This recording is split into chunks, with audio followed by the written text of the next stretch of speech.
시력 교정 수술이나 백내장 수술 후에 시력이 떨어지는 것 같다면 때문에 확률이 크다. 그래서 불편하시더라도 바로 재수술을 고민하시기보다는 안녕하세요, 닥터 눈알람입니다. 진료실에 있다 보면 라식, 라섹, 스마일 혹은 백내장 수술을 받은 후에 시력이 분명 좋았는데 다시 안 좋아졌다고 찾아오시는 분들이 계시는데요. 대부분 재수술이나 큰 치료가 필요하다 걱정하시지만 실제로는 간단한 원인과 해결책이 있는 경우가 대부분입니다. 오늘은 10년 넘게 환자분들을 진료하면서 얻은 임상 경험을 바탕으로 수술 후에 시력저의 원인과 해결책에 대해 자세히 설명드리도록 하겠습니다.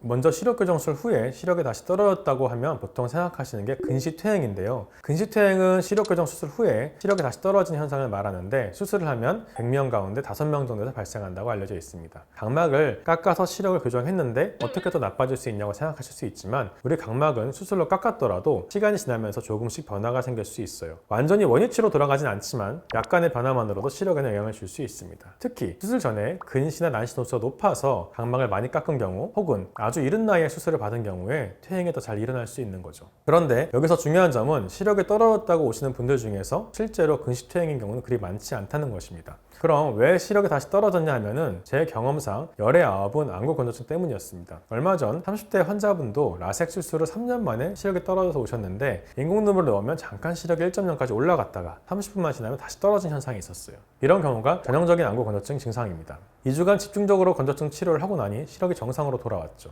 또 다초점 렌즈로 백내장 수술을 하고 나서 야간에 빛번짐을 심하게 느끼신 경우도 심한 건조증이 원인인 경우가 종종 있습니다. 우리 눈물은 단순한 물이 아니라 물, 점액, 기름층 3개의 층으로 구성되어 있습니다. 이 눈물층이 각막 위에 균일하게 퍼져서 얇은 막을 만드는데 이게 마치 렌즈처럼 작용해서 빛을 굴절시키고 초점을 맞추는 데 중요한 역할을 해요. 그런데 눈이 건조해지면 이 눈물막이 금방 깨져버립니다. 카메라 렌즈에 물방울이 불규칙하게 맺힌 것처럼 되는 거죠. 그럼 빛이 제대로 모아지지 않아서 시력이 흐려지게 되고요. 또 우리 각막은 자세히 보면 매끄럽지 않고 울퉁불퉁한 부분이 많은데요. 평소에는 눈물이 이걸 매끈하게 덮어줘서 잘 보이는 건데 건조해지면 이 울퉁불퉁한 부분이 그대로 드러나기 때문에 빛이 제대로 통과하지 못하고 사방으로 흩어져 버리는 거죠. 마지막으로 눈이 건조하면 눈을 깜빡일 때마다 마찰이 생기는데 이때 각막 표면에 미세한 상처가 생길 수 있어요. 카메라 렌즈에 기스가 난 것처럼 미세한 흠집들이 생기는 거죠. 심한 경우 각막이 혼탁하게 생겨서 치료가 어려워지고 이런 상처들이 있으면 빛이 제대로 통과하지 못하고 산란되면서 시력이 떨어지게 됩니다.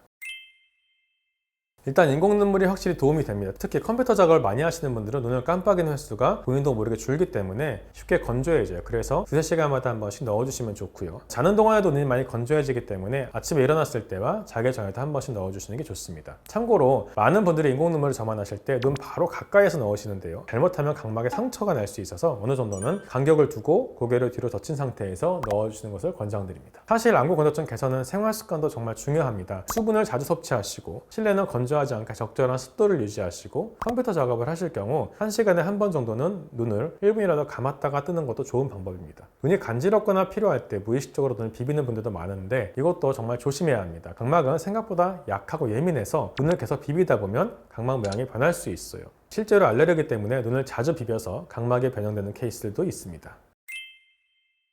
안구건조증 검사에서 가장 기본이 되는 검사는 눈물막 파괴 시간 검사입니다. 형광물질을 점안하고 눈을 깜빡이지 않은 상태에서 눈물막이 깨지는 시간을 측정하는 건데요. 정상적으로는 10초 이상 버텨야 하는데 건조증이 있으면 금방 깨져버립니다. 두 번째로는 시루머 검사라고 해서 작은 종이띠를 아래 눈꺼풀에 걸어두고 5분간 얼마나 눈물이 나오는지를 측정합니다. 정상은 10ml 이상인데 심한 건조증의 경우 5ml도 안 나오는 경우가 많습니다. 마지막으로 마이봄샘 검사가 있는데요. 이건 눈꺼풀 속에 있는 기름샘의 상태를 보는 건데 눈물은 단순히 물이 아니라 기름층도 있어야 잘 증발하지 않고 오래 유지되거든요. 이 기름샘이 막혀 있으면 눈물이 쉽게 증발해버리는 증발성 건조증이 생깁니다. 이런 검사들을 통해서 단순히 건조증이 있다, 없다를 넘어서서 어떤 유형의 건조증인지, 얼마나 심한지, 어떤 치료가 필요한지까지 파악할 수 있게 됩니다.